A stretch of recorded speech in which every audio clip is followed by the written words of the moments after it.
Greetings, everyone. Welcome to October. Welcome to your Astro-Weather Check for tomorrow's Libra New Moon and total solar eclipse. So this is a big energy with the potential that it has for the clearing out that is there in many ways. So I'm going to do another episode where we're going to take a multidisciplinary approach and lens to the energies. And I'm going to pull in the symbols again this time, oracle cards. I will read the horoscopes that I wrote for tomorrow's eclipse for your rising signs. And I want to take a little bit of a look back into last year to just kind of review the Libra eclipses that we've had in this series since the nodes have been in Aries and Libra. I think it's important to kind of reflect a little bit now that this is the last one. This is the last South Node Libra eclipse that we're going to have in almost 2 decades. So this energy is really, really important. This timeline that's been developing in the world, but also in your own life, is really important to pay attention to, since we won't have this opportunity for another many, many, many years. So going back in time can actually be really helpful. It has been in my own personal experience since I've been studying and practicing astrology to look back and kind of see where the eclipses happened and what was going on during that time, and then to connect the dots and kind of see like what chapter has been written in your own story. So we'll do that, and we'll look at the chart as we usually do. This one is, the chart isn't as zhuzhed up, I guess you could say, as at least the last several that we've looked at, and particularly the last several full moons. Those have been really deeply involved, and I had a whole list of aspects to cover. This time I do not. So we'll use the chart, just because we always look at the chart anyway, but that won't be a big part of today's episode. So the first thing I want to do, timestamp. Today is Tuesday, October 1st. It is almost 8:30 a.m. here in Atlantic City. We have just turned the page on a new month. And I want to start off with just reading the text for the energy for the month of October from Louise Hay's I Can Do It calendar. This is a calendar that they put out every year. Every day has a different affirmation. And every month kind of has a page that gives you the summary of the energy and sort of the overall intentions that each affirmation for every day tie into. So I want to start there since we're in this fresh new energy of October. It's fall now since the last time we talked. We had our equinox. I can't remember if that was right before or after the Pisces full moon, but regardless, it's feeling like fall now, finally. It's been very stormy and cloudy and rainy and really foggy here over the last several days, and that's supposed to clear out as the week goes on. So I'm really looking forward to that. And just a couple of announcements. We are in the final days now of my crowdfunding campaign that I launched with the Leo New Moon back in August. And it's interesting, as I can see that there have been hundreds of plays on the episodes, the Astro-Weather Checks, since then, which I've only done those. I haven't done a full podcast episode since then. That was a full podcast episode. It was like a hybrid Astro-Weather Check and podcast episode for Becoming Chiron. So I've had one family member contribute and one listener contribute. So just a little nudge if you are able to contribute to kind of help me through this phase with kind of figuring out where I am with all of the creative works and projects that I offer for free, which is getting to a point where I need to make a change there. That crowdfunding campaign is open for contributions until my birthday or the day after my birthday. My birthday's on Sunday, so October 6th. So you can contribute up until the 7th. But if you want to contribute, if you're able to, and you've forgotten about it, here's one final reminder. That would be the best birthday gift in the world for me and give me a little bit of a cushion that I need to kind of work through this space where the finances are getting a little rocky and I'm not quite sure how much longer I can do all that I'm doing and continue offering them for free. So the horoscopes, the Astro-Weather Checks, the podcast, the writing, the blogs that we do through Sea Goddess, the Tuesday Lives, like I'm just not quite sure where all that is going. Just a little personal share for me. Libra is my 6th house. My sun is in Libra, so these eclipses have been working on me for the last year and a few months now in a very big way, as they've been kind of changing my day to day and my work. And this has come up to the table as a big issue right now. So I'm intending to do an Astro-Weather check for the Aries full moon towards the end of this month, and we'll kind of see where October goes. But that might be the last one for a while if I have to re-enter the workforce in some way.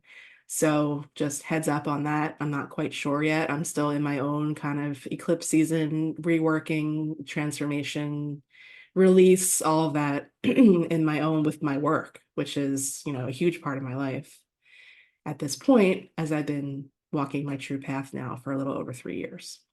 So that is up for kind of reevaluation at this point, depending on where the crowdfunding campaign goes. And the one really awesome thing that's happened since I put that out into the world is people have been booking more.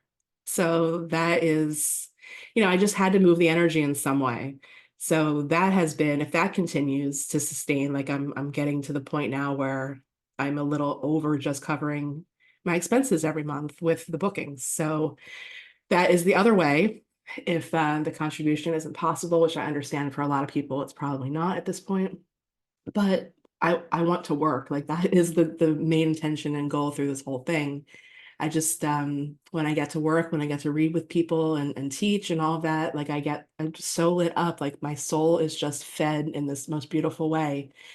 And when I don't get to work, I just like a part of me gets like extinguished. It's the only way I can describe it. So either way, I mean, there's a link with that crowdfunding campaign to all of my offerings. I've actually reworked my page completely, so it's all a lot clearer, categorized. So everything that's on there is all of my reading services, aromatherapy services, astrology and aromatherapy, all of the products that I created for Sea Goddess. I created our entire line of signature aromatherapy products, from a natural deodorant to an energy cleansing spray, a perfume, a lip and skin balm. Like there's a lot there. And I am still actually offering a coupon to my birthday as well. You can find that on our specials page, but it's on a 60-minute astrology reading with me, and that's $44 off if you use the code Ursula44. And my Goddess Dreams linen spray is, there's a coupon for that available right now as well. You can find a link to that under the aromatherapy shop, just the shop tab on our website. And that is Goddess Dreams is what it's called. And the coupon code is Goddess Dreams 20. So those two things I also have going to my birthday as well as additional savings for everybody. First time reading. We've already worked together, I can certainly work with you on a check-in. If you want to check in, if it's been a little while, I do offer those as well for existing clients at reduced rates once we've already worked together. So there's that as well. And then just a reminder, I'm going to pull dragons into today's episode. So our dragons class that Jess and I taught is on our downloadable classes page now. So you can learn more about working with your dragons, which I highly encourage with this energy that we're in. That class is only $22. So that's there as well. If you want to learn more, I have 4 classes there now. 3 were independently taught by me and 1 was taught by Jess. We partnered on that one last year on the dragons. So those are ways, that's just simple and easy. The classes are already there recorded. You get the recording and the PDF class materials. So that's all there. Putting that out there one last time in hopes that it just continues the momentum in whatever way this is received by whomever is watching. Contribution or a booking or purchasing something from the shop or the downloadable classes would be wonderful. And I am back in Mays Landing at the Sage Lady this week on Thursday for in-person readings. All of my time slots are still available for that. And that is what I'm calling Navigating Your Natal Chart. And those are half-hour readings for $44 in Mays Landing, New Jersey. So if you're local, If we haven't yet worked together, we can start there. If you already know your chart, we can cover whatever. We can talk about whatever you want for the half hour. So there's that. And then we have a whole bunch of really exciting events coming up for October. You can find all that on our events page. So it's seagoddesshealingarts.com. Everything is right there, accessible from the homepage. And then my page, my services, seagoddesshealingarts.com/Ursa Alchemy. And that's always a link in the episode notes on YouTube, on Spotify, on Apple, all the things. So just a reminder, this video version is available on Spotify and on our Sea Goddess YouTube, and then the audio on Apple Podcasts and your favorite podcast platform, wherever you like to listen. And just two more things before we get into the material for today. You can now, I keep reminding everybody, you can comment on Spotify now on podcast episodes. That's a relatively new feature that they've just enabled. So if last Astro-Weather Check resonated for you, if it motivated you to get out and watch Mary Poppins again, or Mary Poppins Returns, which I found to be really impressive. I actually did watch it. I inspired myself with the last podcast episode. That was a phenomenal production. And I'd never read the book, so I didn't know that the next one was an actual continuation of the story. So the Banks kids are all grown up and it's a continuation of that. And Mary Poppins returning to the family. I thought it was a remake initially, and I just wasn't into it because how can you remake the original? Like, there's just no. But I studied it more and I was like, oh, okay, I get it now. This is not a remake. So Emily Blunt and the whole cast is just, I was blown away, totally blown away, and how they honored the true storyline, and just the way that they did the movie was so similar to the original, and there are surprise appearances by some of the original actors. So that was really cool. So I highly, highly, highly recommend if you have not checked that out yet. But if that last podcast episode inspired you in some way, like, let me know. I'd love to hear from you. You can comment on this one. You can go back and comment on that one. Engagement with the audience is something that I love because I just, create that dialogue. Like, this is still a kind of a weird experience sitting here in front of a computer alone talking into a microphone. So just remember, you can engage now. You can put stars on Spotify, I believe now. You might be able to do reviews as well, but the commenting thing is what I'm really, really interested in as far as just feedback from how the episodes are resonating. And then also, you can still comment on our YouTube. I mean, that's one of the easier ways. And likes, shares, follows, all that also help. So what I'm getting at is to support the projects, to help me get to the point where I can actually, start monetizing some of this. Those kinds of things help too. I still have only 2 reviews on Apple Podcasts, and that's one of the simplest, easiest ways. If you're in the episode, you just scroll to the bottom and you can put a star or a review right there, and then that just ticks the numbers up and helps the project get seen with all the, the algorithms and all the things that all of us creators are kind of up against always. So that is my spiel for today. Yeah, so I'm just kind of excited to see where this goes in the next week, and then I'll just be in my own little process for a little while, and I will update all of you where we're at with the next Astro-Weather Check, or if a podcast episode comes to me between now and then, we'll have episode 40 of Becoming Chiron, which would be pretty cool. So with all of that being said, let's move into our content for today on the eclipse that's incoming tomorrow. So this is the calendar page for October from the 2024 Louise Hay I Can Do It affirmations calendar. And it says, the more I love myself, the less stress I have. So this month I focus on how truly remarkable I am. I know it is now time to stop apologizing for anything and everything, as I am an empowered person who comes from a positive, loving place. I relax and let go of whatever is no longer serving me, allowing harmony and joy to envelop me instead. I especially embrace my inner child, keeping its sense of wonder alive within me.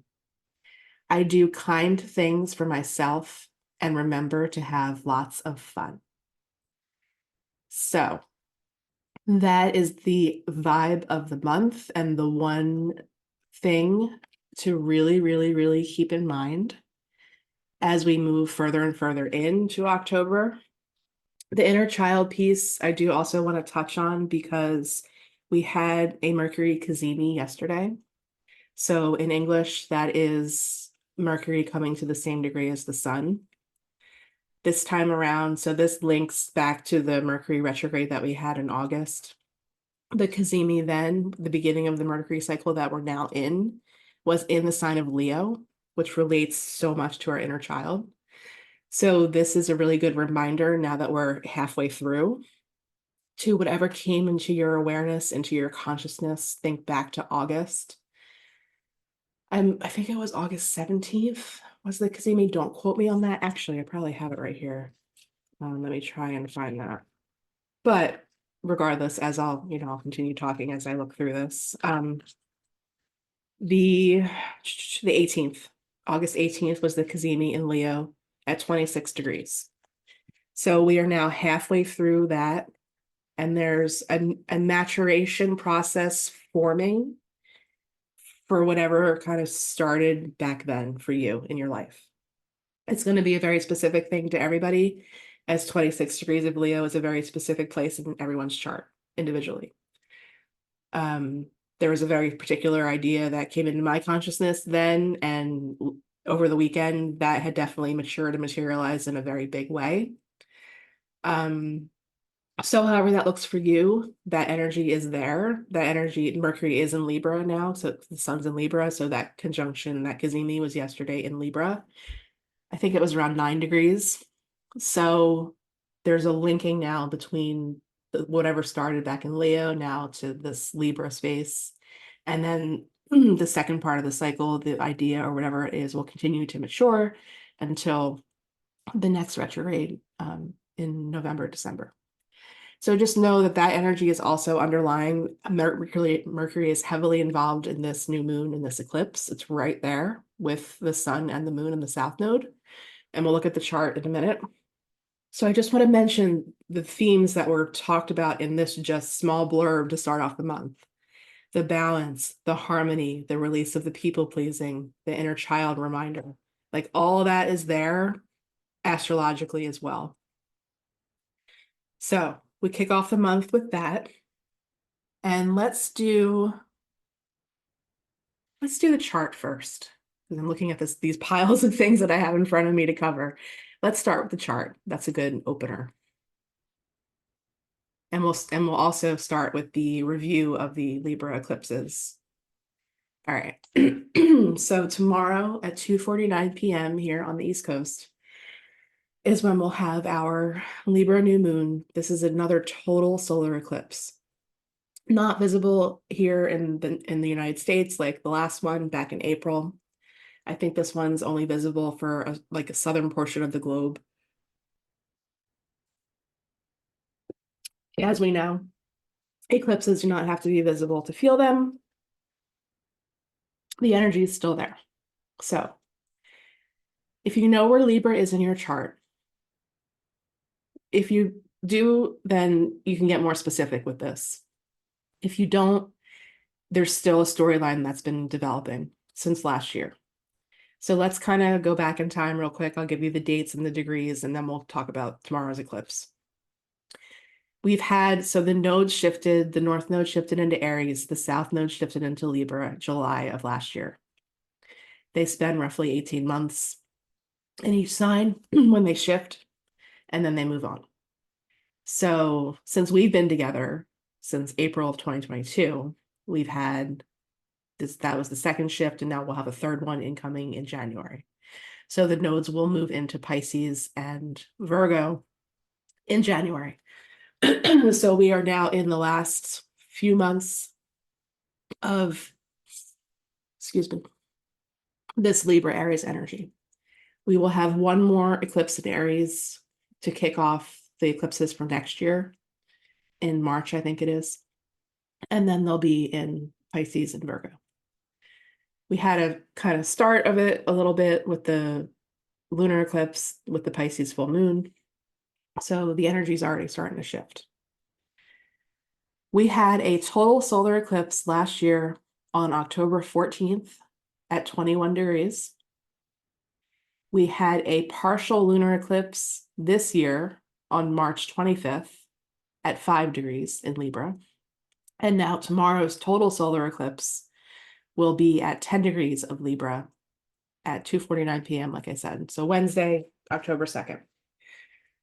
So those are key dates and points to kind of think back on. A lot of times I go back to my calendar. If you keep a digital calendar like Google or Apple or whatever, if you're having trouble kind of jogging your memory, just think back to last October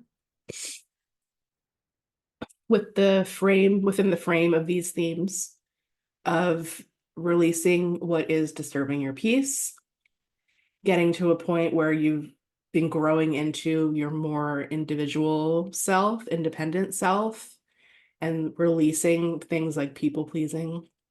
Think of fairness, justice, harmony, aesthetics. All of these are Libra themes. Excuse me. So with South Node energies, those are all South Node eclipses. There's a release of something.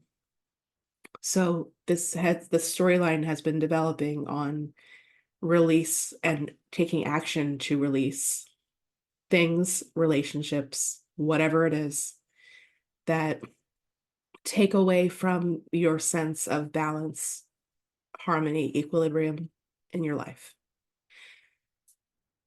I've shared my personal story along the way, and now I've shared kind of where I'm at with the end of this until the next whenever in 20 years.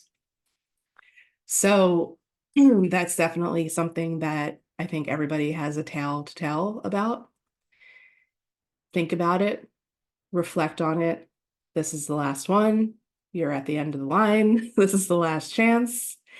Usually if one has not taken action oneself with something like this, especially when we're at the end, this is how eclipses work. It will be taken care of for you if you're not on path. So there's change. There's like a final story chapter. The ending is being written right now for the undoing of how this energy has been working on you since July of last year. I was thinking about this as I was sort of waking. Like I'm recording this pretty early because I just started getting all these hits and downloads and images and everything just started coming together. So pardon me if this sounds vulgar to anybody, but the energy that I was getting, like the image that probably everybody can relate to, is like those automatic flushing toilets, and how sometimes when you're still using one of them, they just flush, like the motion sensors messed up or whatever. That's the energy that I'm getting, that I can relate something to, like physically in the world that we all experience, to what's happening right now with the astrology. If sitting there actively flushing right now, it's going to automatically flush for you, whether you're ready for it or not. That's where we're at. This is a final squeeze. So looking at the chart, we can see that for here in Atlantic City, it's a Capricorn rising. We've got the sun and the moon and the South Node and Mercury all up here pretty close together. We have this eclipse is ruled by Venus. Venus rules the sign of Libra. Venus right now is in Scorpio. So there is a depth to this that is not usually part of this energy because it's coming from the ruler of the party in Libra. I always say when I'm working with somebody that has Venus in Scorpio, that she goes deep. The desire is very deep.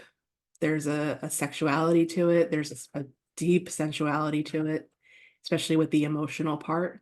So that emotional element is very much there, and we'll cover the other part of that in a moment.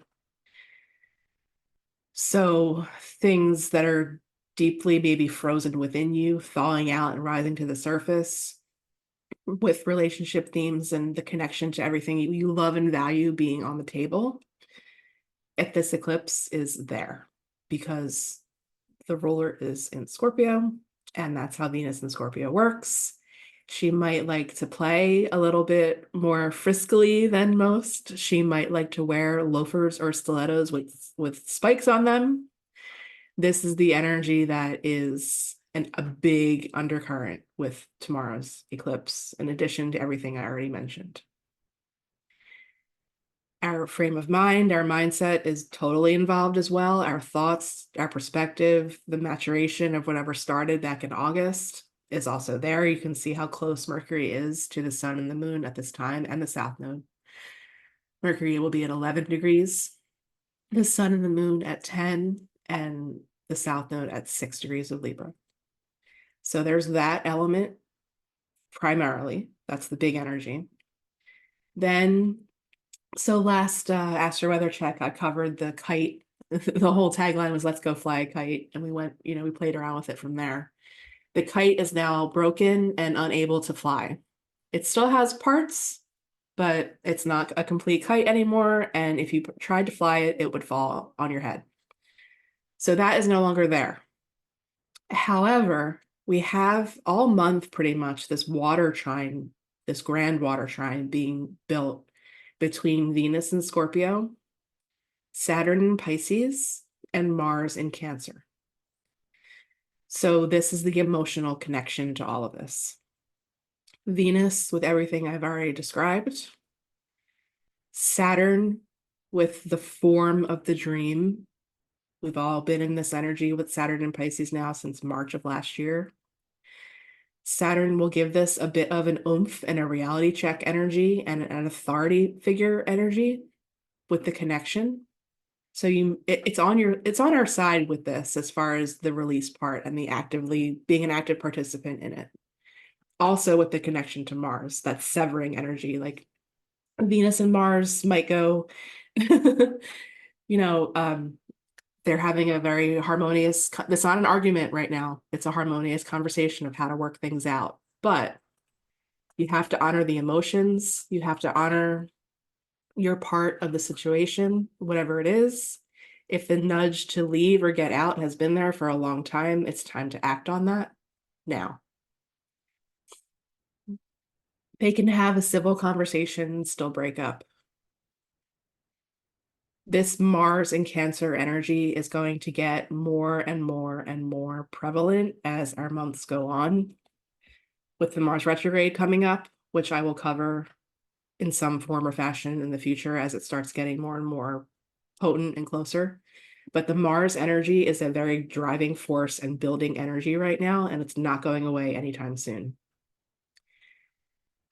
I cover that a little bit in the horoscopes that I'll read for tomorrow's new moon, and I also cover the I'm jumbling my words, sorry. I cover it in quite a bit of detail in the horoscopes that will be released this week on Thursday.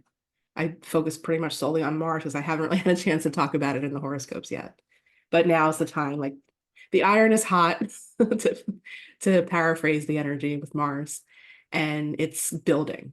It's getting bigger. It just, like, the energy sort of reflects the way Mars appears in the sky as the retrograde comes closer and closer.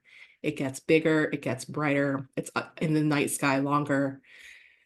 So the pre-retrograde shadows actually starts on the 4th. So we are getting heavily steeped in this energy, and these themes will start to show themselves to each of us. Look at what's happening on the world stage. I had like 3 minutes of news in the background as I was getting ready to record this, and my God, it's getting scary. So this Mars and Cancer energy element in all of this, especially with the water trine, is most definitely helping us with the action piece, the reality check, the severing energy. Self-protection is probably also a theme coming in, but taking the action as a form of self-protection and preservation. If family is involved, like protecting them as well with whatever is getting released as part of it, with Mars connecting in the energy in this way, in the sign of Cancer, but also connecting to Venus and connecting to Saturn. So we have that. And then the other big piece with the Mars energy is it squares the eclipse. So we have the emotional undertones, we have everything else we've already discussed. Mars gives the square energy as the push, the agitation, the take action now energy. So eventually this month we'll have Sun square Mars. As everything moves through Libra, it will square Mars. I'll cover this in the next Astro-Weather Check as Mars gets closer and closer to these later degrees of Cancer. It's going to connect with all the outer planets. It's going to join the kite to an extent, but also in some harmonious ways as well. Actually, very harmonious ways, but we have a Mars-Pluto opposition incoming, which isn't always the kindest energy. But we shall see. We'll talk about it when we get there. Pluto is also going to be going direct soon. So that last chapter, that last part of the story since 2008 that Pluto's been working on in all of us individually, but also collectively. Last chapter is being written right now. The review period is almost over. And then Pluto will move on in November into Aquarius, where it will secure itself for the next 20 years, roughly. So we'll cover that as well. But just know that that's sort of an underlying theme as well. We're in that cardinal energy with Libra. We're in that last phase of Pluto and Capricorn and that deconstruction project that's been going on for a really long time. So that's what we've got as far as the eclipse energy. I think what I'd like to do next is read the horoscopes. And then I do want to cover the degrees, as I feel like they're a really good guide. I read through them before I hit record, just to kind of add another framework for an interpretation for the energy. So we'll stop at the chart for now. Let's do the horoscopes. So these came out last week on Thursday.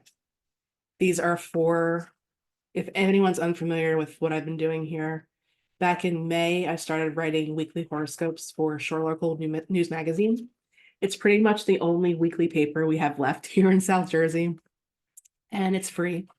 You can get it in any grocery store, liquor store, restaurant, wherever they have Wawa's, wherever they have a Shore Local newsstand. You can get the print version.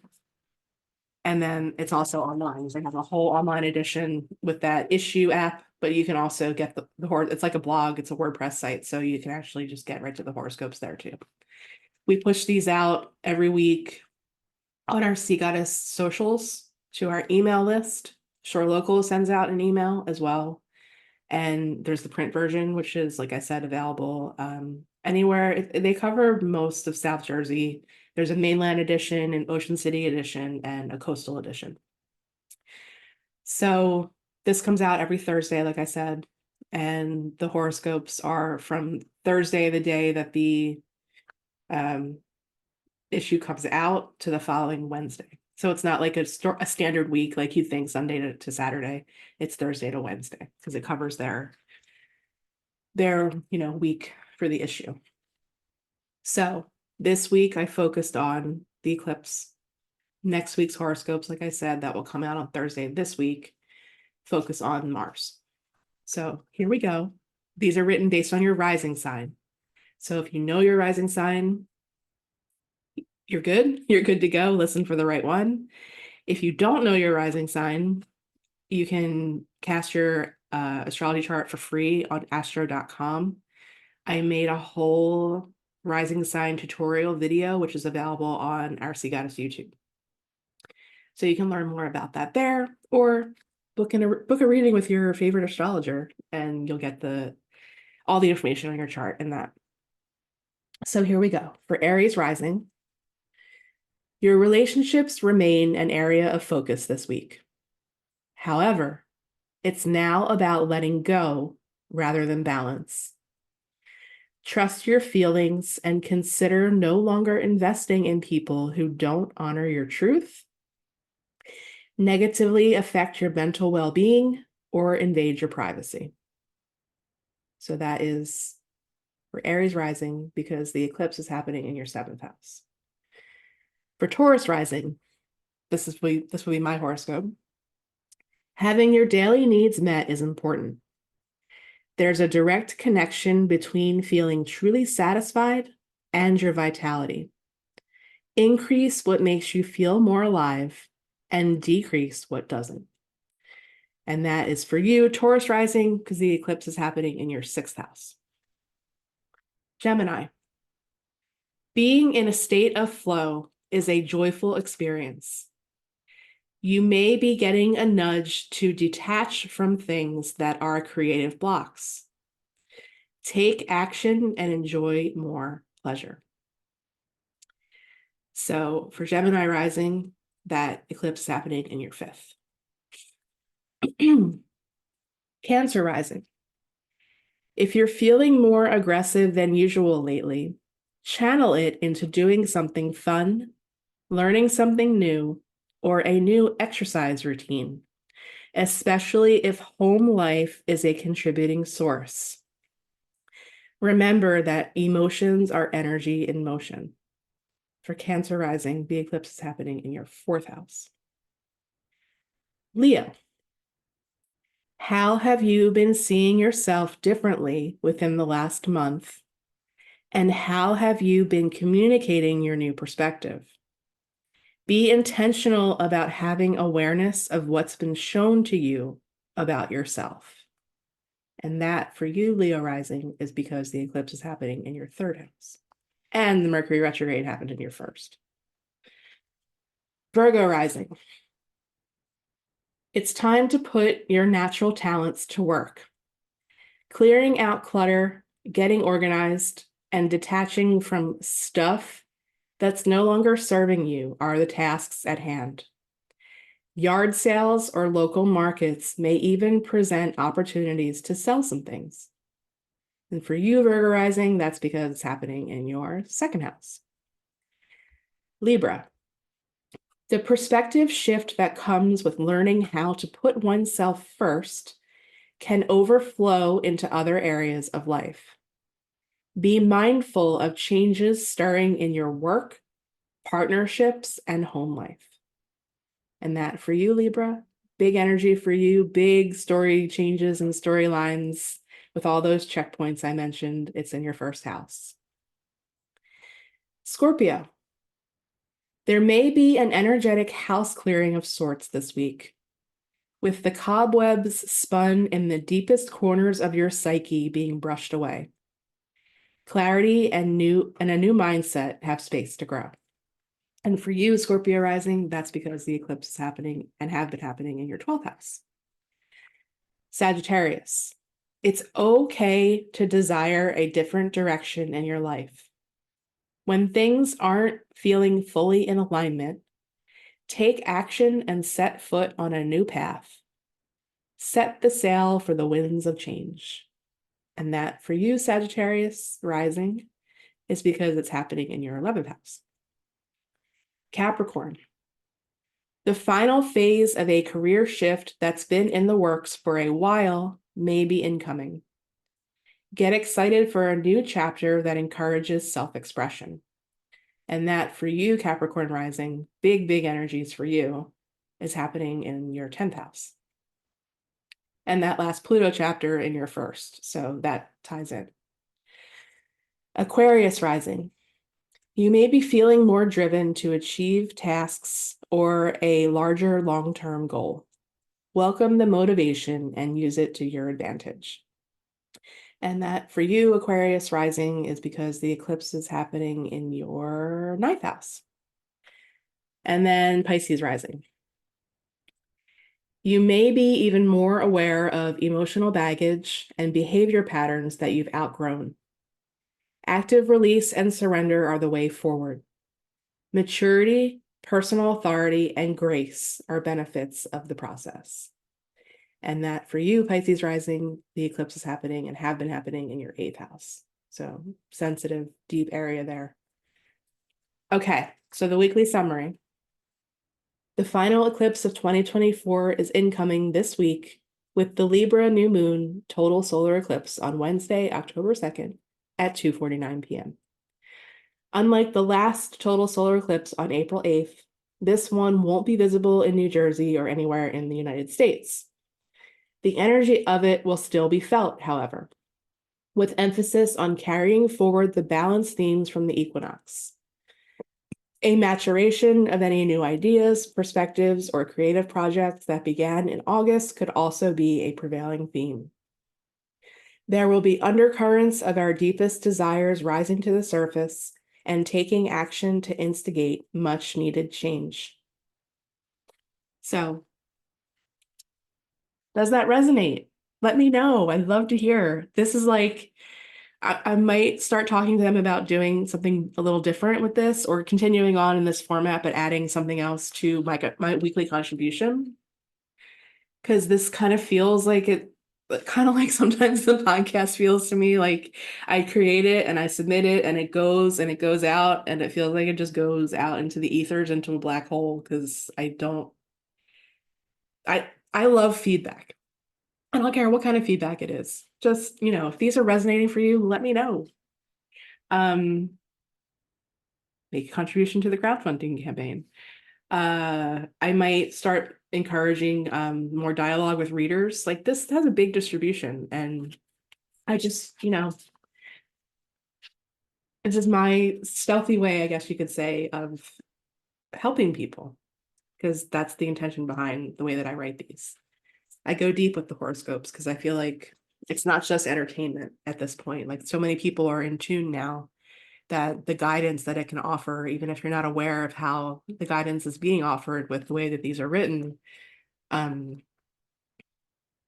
that's just my way of being of service. So comment, email me, whatever, if those resonate for you, especially with that incoming tomorrow. Let me know. Email is ursaalchemy@gmail.com. All right, let's cover the symbols. So we'll start with the Sabian symbol. And just to review for anyone here who hasn't been with me before or has an idea of what these are, there are channeled symbol sets for every degree of the zodiac. There are multiple sets of them. And I have this 2-volume book, The Circular Temple by John Sambach, that covers pretty much most or all of the symbol sets except the Sabian symbols. That's a whole other set. There's books about those as well. But just different people got different downloads for every degree of the zodiac, and they're all put together in this. So the way that we work with these is we round up to the nearest degree. So the eclipse is happening at 10 and change of Libra. So the symbol set that you would read from or refer to would be for 11 degrees of Libra. So let's do that, and then we'll pull the cards and we'll close out for today. So the Sabian symbol is a professor peering over his glasses. Interesting. And then these get more interesting. So for 11 Libra, the degree angel, Asalia, global transformation, contemplation, transforming/experimental. Interesting.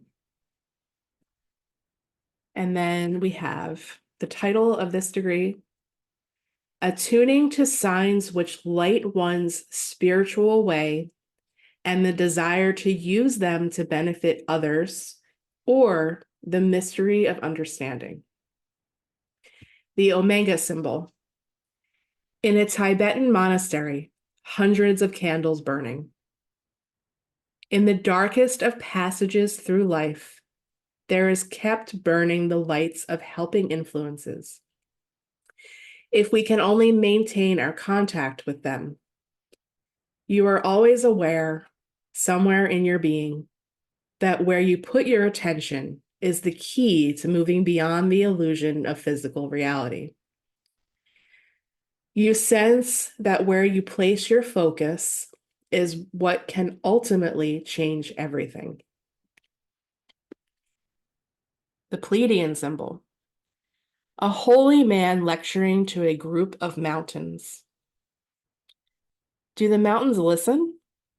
Of course they do. Do they respond? Yes, slowly and maybe subtly, or in an unseen way. When truth is spoken, the universe listens. Truth never falls on deaf ears, even though the conscious mind may seem to not understand or reject what it hears.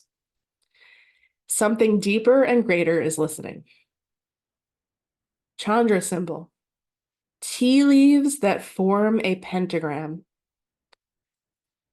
The tea leaves have settled after the tea has been consumed, leaving a pentagram. This is a meaningful coincidence. You're about perceiving order and finding meaning in the seemingly random occurrences of life. These meaningful coincidences are a way of connecting with the divine, as are the candles of the Omega symbol. To gain the most form from you need, this book has typos, I'm sorry. To gain the most form, you need to be aware of these signs as they come to you and be sensitive to your intuition and instincts, so as to tune into the spiritual forces that are in so many ways making themselves known. The pentagram signifies the life force, harmony, and health organizing forces always there and always wanting to imprint themselves on our lives. There is only one spiritual light, but it manifests in many forms, as signified by the hundreds of candles of the Omega symbol. Just as the tea leaves of the Chandra symbol seem to be at the mercy of chaotic and random forces, they are actually agents of the divine harmony of the universe. They understand the pentagram they are forming, just as the mountains understand the holy man. And then the last one, the Azoth symbol. Men meditating as they walk repeatedly around the walls of an ancient city. The patient and faithful maintaining of a spiritual focus in all relating. I think that should be is all relating. The retraversing of the same territory over and over to induce a greater and greater refinement of awareness. The truth here is that it does not matter where you go, only that you carry with you in your mind and heart in the going. And also, as we are moment by moment moving into a higher consciousness, there is no true repetition, for we are always a different person when we do something again. I think these are extremely powerful right now with what I introduced to the start, the power of affirmations and holding this vision for the month. The reminder to be very cognizant of the energy that we all form as individuals with our thoughts, and how when you have billions of people thinking the same thing, how that definitely sends ripples into the fabric of the universe and materializes in whatever we're seeing in our reality. And to remember the spiritual connection. So I kind of put all this together with a very intentional focus on the water tribe and the connection that the ruler of all of this is making to Saturn and Pisces. Like I said, That reminds us of the form of the dream, the form of the unseen. Saturn is the ruler of our skeletal system, our bones, like how we can be human. And in Pisces, it's reminding us that we have the ability to put form to that transcendent energy, individually and collectively. So imagine if everybody turned off the TV or the news or whatever your information source is to help you tap into whatever's going on continents away, the conflict and all of the horror that's happening everywhere, and come just back to yourself. Light a candle and think about peace and harmony and releasing things that are disturbing all of that. However, that is the action that we take in our own lives, or if it's an intention on a global scale, we can all make a very positive contribution to this without even being there anywhere around it. I think that these symbols, particularly at this time, especially with the connection with the water trine to the energy of the new moon and the eclipse, and also that Mercury is right there, mindset, the air element, the communication, like you can say these things out loud, you can say affirmations like I see peace, like the visualization part of it, like all the ways that we can communicate with our thoughts, with our words, I think is really important to remember right now, because we can get so lost in the dread and the fear and those lower vibration things. And because we're at such a potent point for release, I think it's really important to remember all of that and the power that we all have, even when we feel so powerless. All you have to do is just sit down for a few quiet moments and light a candle and think about world peace or whatever it is on the global scale in your own life, whatever. And that just helps fuel that intention into the ether, I guess you could say is the best way to describe that. Our thought forms kind of going out into the energies that surround all of us that we can't see. So remember that. And then also, we'll do a Peace Warrior card. So this is the deck I love to use, written by the wonderful local Colleen St. Michael's. Peace Warrior. I always, always, always love using this, especially when we're dealing with Libra and Pisces energy, or Libra and Aries energy, sorry, because it's Venus and Mars. It's all of that energy that gets kind of fueled in, and these are angel cards. So we'll pull from one of those and remember that you can be the Peace Warrior yourself.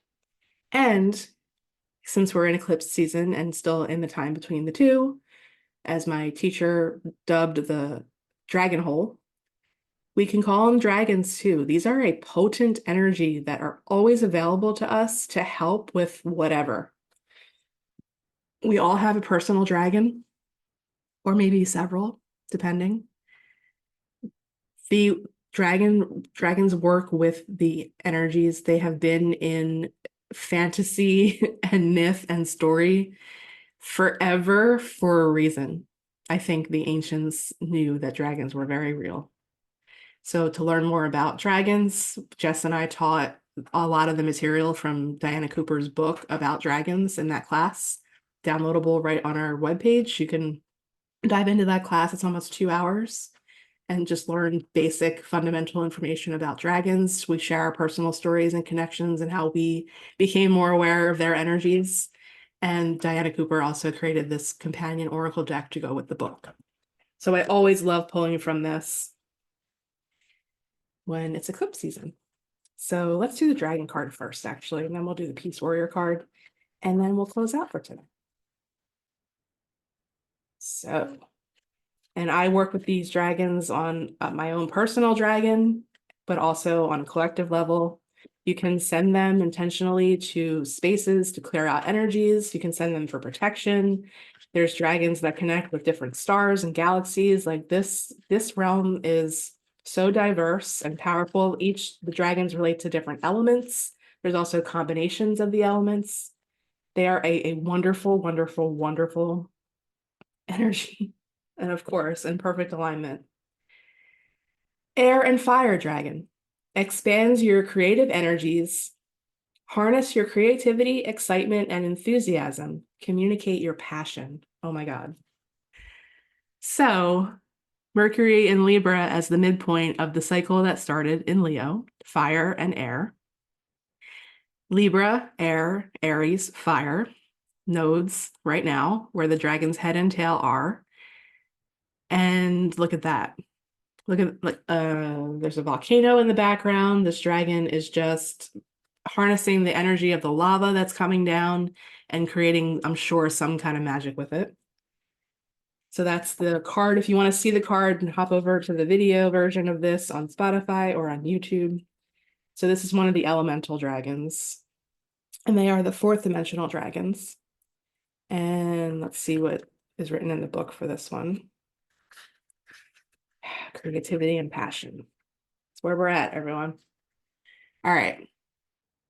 So once again, air and fire dragon expands your creative energies, harness your creativity, excitement, and enthusiasm, communicate your passion. Shimmering fourth dimensional blue and orange air and fire dragons are very vocal. They love to express themselves and make their presence known. They often create turbulence as they swirl around us. Air mixes with fire to ignite an explosion of creativity, enthusiasm, and aliveness. These dragons make us feel happy, excited, and sometimes a little unsettled or even overwhelmed. At the same time, the element of fire transmutes lower energies and clears the path of our destiny, while air enables us to communicate our passion at a soul level. Guidance. Choosing this card indicates it is time to harness your gifts and talents for your highest good and that of the world. You have something in your soul to bring forward. So your guidance is to decide what fires your enthusiasm, then trust your inner wisdom and talk about it. Take a chance and step onto your true path of happiness and creativity. Remember that excitement and passion are magnetic qualities and will draw the right people and situations to you. This card can also suggest that circumstances may present themselves to you in which you will be required to make a rapid decision using your intuition and discernment rather than logic. The air and fire dragon who has come to you is telling you to trust yourself. You have all you need to make the right choice. With your air and fire dragon beside you, success is ensured. So that's a really good reminder for everybody right now and for me. And then we will close out with the Peace Warrior card. So let's see what the angel guidance is.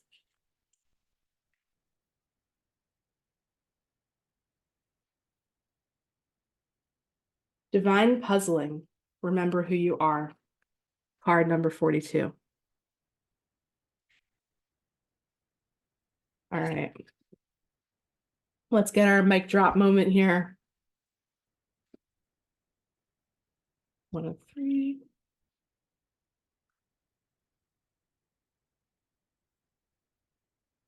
Okay. Divine puzzling. You are not the pain you feel. You are not the wounds you have felt. You are not the myriad of emotions swirling. You are love. You are light. Remember who you are. You were born with the greatness in you. Nothing is impossible when you remember who you are. Perfect spirit moving in a human body. Sending love, protection of angels, and endless belief in you. Things must come undone to be placed back together. Angel action. Affirm to yourself that you are light and you are love. Have peace with the fact that not all of the puzzle pieces are given to us at one time. The journey offers one piece at a time to then create the big picture. Think about the pieces of your puzzle that have given you pain. Have they taken over too much of your life? How much attention have you given the pieces that have created joy in your life? Colleen's message: I have peace with the process, and I am now enjoying every piece of the puzzle along the way. I no longer try to force it to fit where it doesn't belong. Love that, I must say. And your puzzle pieces are the 3 eclipses. So apply that in the dates that I shared and the degrees. If you've got planets in Libra, if you have planets in any of the cardinal signs, Aries, Cancer, Libra, Capricorn, the energies of the last year and few months up until the end of this year have probably been working on you in a very particular way. If you have had eclipses on natal planets in Libra or in Aries, then they're definitely working on you in some way. That first eclipse, I shared all about this in my Transmuting Fear Becoming Chiron episode, was at 21 degrees. So that one was on my Pluto. So if you're a Pluto in Libra generation, particularly towards the later degrees of Pluto in Libra, it's definitely been working on you in some way. And then the one incoming tomorrow at 10 degrees is very close to my sun. So my sun's at 13 degrees of Libra, and that eclipse will be at 10. So usually it's direct hits that make the most impact, but ones that hover around natal planets are still impactful in my experience. So stay tuned, think about things, reflect a lot going into tomorrow's energy. Eclipses are just like the lunation on steroids to an extent. So ritual and that kind of stuff, not usually recommended during eclipse season, but you can certainly think about intentions moving forward. It is still a new moon. So yeah, I hope that everything that I brought into today's Astro-Weather Check has been helpful for you. Please let me know, give me feedback, whatever way. It goes on our socials too, so comments on where it's posted on Ursa Goddess Facebook, Ursa Goddess Instagram, my Ursa Alchemy Instagram. You can DM me if you don't want it to be public. You can email me if you don't want it to be public, ursaalchemy@gmail.com. Check out the site, check out all the exciting things we have coming up. Come get a reading with me on Thursday in person if you want. That'd be a great birthday gift. Contributions to the crowdfunding campaign in these last days would also be a wonderful birthday gift, or just, bookings or whatever feedback. Remember, stars, reviews, comments, likes, follows, all of that stuff really helps us all out as creators of podcasts and content and all of that. So I will leave you all with that for today, and happy release. Remember to be a maverick. Bye.